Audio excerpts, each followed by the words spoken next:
नमस्कार। आज के इस वीडियो में हम परपरागण के एक स्वरूप वायु परागण या जिसे एनिमोफिली कहते हैं के बारे में आवश्यक जानकारी प्राप्त करेंगे।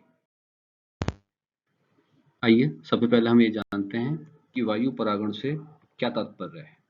तो देखिए, वह परागण जिसके अंतर्गत किसी पुष्प के परागकण वायु द्वारा उसी जाति के किसी दूसरे पौधे के पुष्प के वर्तिकाग्र पर पहुंचाए जाते हैं, उसे वायु परागण कहते हैं।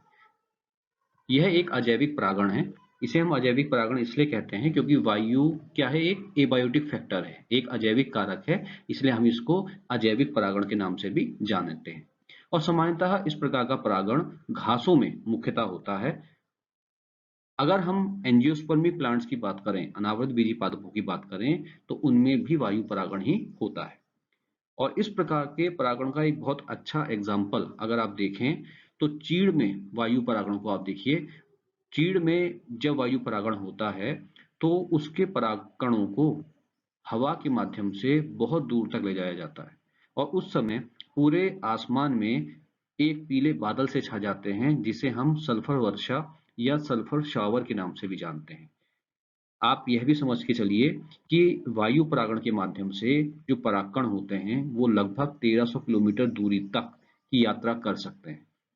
तो ये एयर पॉल्यूशन के बारे में कुछ महत्वपूर्ण पॉइंट्स थे।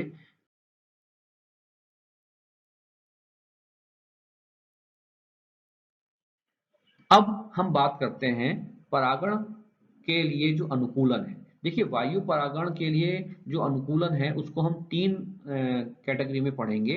पुष्पों में जो अनुकूलन होता है वो, पुष्प के नर भाग में जो अनुकूलन होता है वायु परागण के लिए वो, और तीसरे कैटेगरी पुष्प के मादा भाग में जो अनुकूलन पाया जाता है वो। तो सबसे पहले हम शुरू करते हैं पुष्प में वायु परागण के लिए कौन कौन से अनुकूलन देखने को मिलते हैं।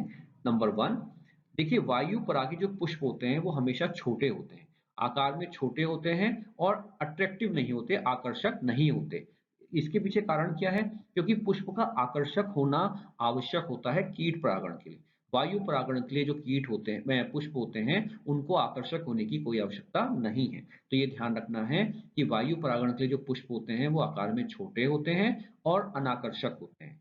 नंबर टू, ऐसे पुष्पों में मकरंद और सुगंध नहीं पाई जाती। जैसा मैंने आपको अभी बताया कि जनरली पुष्प का अट्रैक्टिव होना, चटकीला रंग होना, मकरंद का होना, सुगंध का होना, ये कीटों को आकर्षक करने के लिए होता है, ये कीटों को आकर्षित करने के लिए होता है।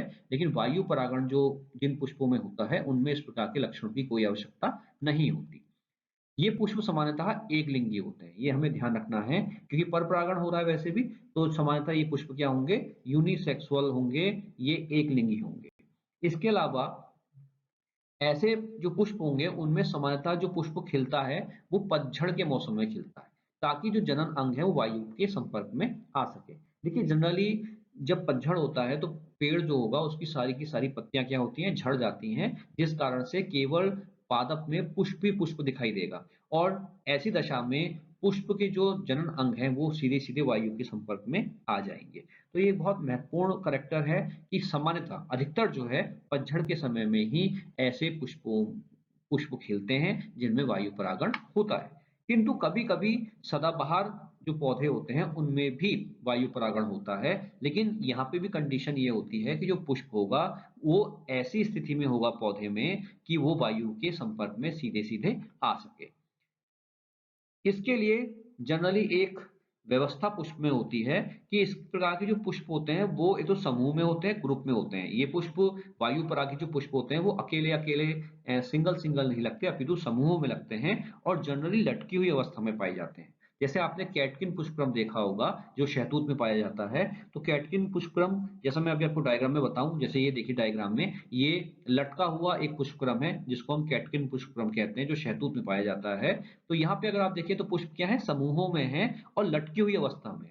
इसके पीछे कारण क्या है कि जब हवा चलेगी इस प्रकार से तो ये सारे के सारे पुष्प सीधे के सीधे हवा के संपर्क में आएंगे और वायु परागण कराने में सफलता हासिल करेंगे। तो यहाँ ये ध्यान रखना है हमें कि पुष्प अकेला नहीं होगा, सिंगल नहीं होगा, ग्रुप में होगा और अक्सर जो है लटकी हुई अवस्था में, जैसे कैटकिन पुष्पक्रम में होता है, लटकी हुई अवस्था में ऐसे पुष्प पाए जाते हैं।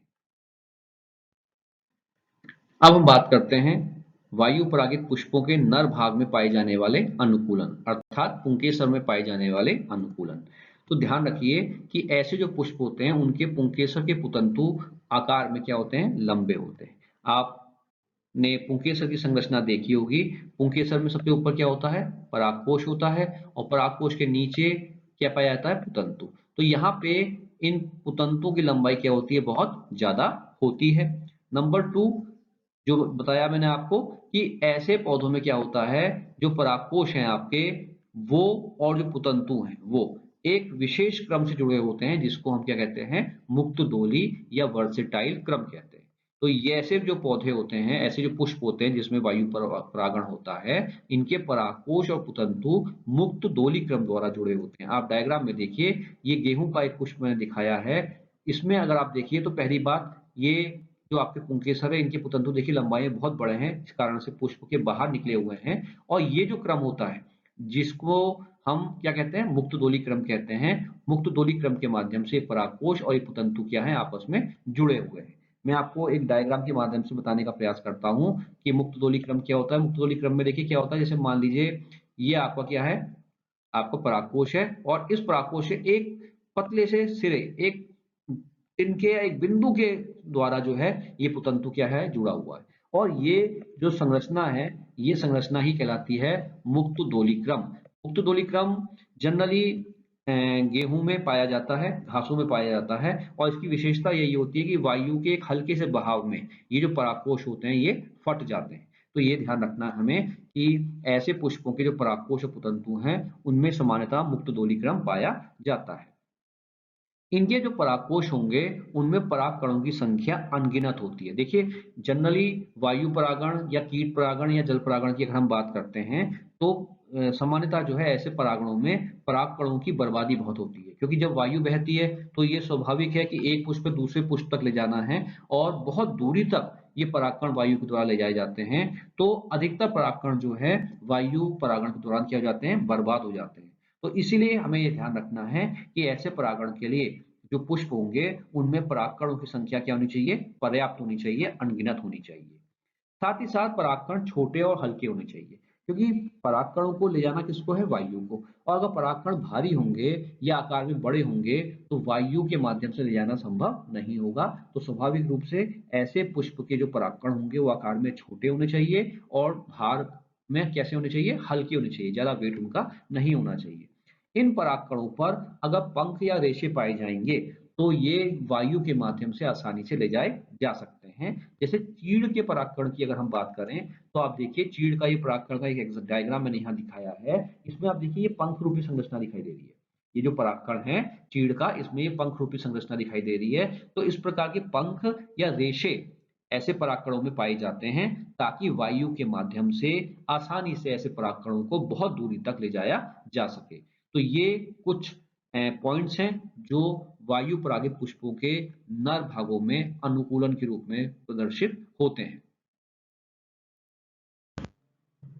अब हम बात करते हैं वायु परागित पुष्पों के नर जनन अंग में कौन कौन से अनुकूलन पाए जाते हैं ताकि उसमें वायु परागण सफल हो। तो आइए नंबर 1 पॉइंट पढ़ते हैं। वर्तिका प्रायः लंबी होती है और पुष्प के बाहर निकली रहती है ताकि वायु से आसानी से वर्तिकाग्र परागकण ग्रहण कर सके, जैसे मक्का। अगर आप मक्के को देखें तो मक्के में आपने देखा होगा ये जो बाहर भूरे बाल जैसी संरचनाएं हैं ये जनरली क्या है, ये वर्तिका है। और इन वर्तिकाओं का मक्के से बाहर निकलने के पीछे कारण ही यही है कि एक तो इसकी वर्तिका लंबी है इसलिए ये इस मक्के से बाहर निकली है। दूसरी बात यह है इनका वायु में रहने के पीछे कारण ये होता है ताकि अगर ये भुट्टे से बाहर रहेंगी, मक्के से बाहर रहेंगी, तो हवा में मौजूद परागकणों को आसानी से ग्रहण कर सकती है।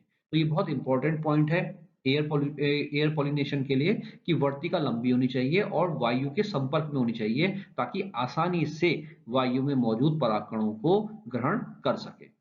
इसके अलावा कभी कभी क्या होता है, ये वर्तिकाग्र और वर्तिका शाखित हो जाती है, ब्रांच्ड हो जाती है। जैसे डायग्राम के माध्यम से मैं अभी आपको दिखाऊंगा। आप यहाँ पे देखिए, यहाँ पे देखिए, ये जो वर्तिका है आपकी, ये क्या हो गई है, शाखित हो गई है। और इसके पीछे शाखित होने के पीछे कारण भी यही है कि वायु में मौजूद जो परागकण है वो आसानी से इसमें उलझ सके।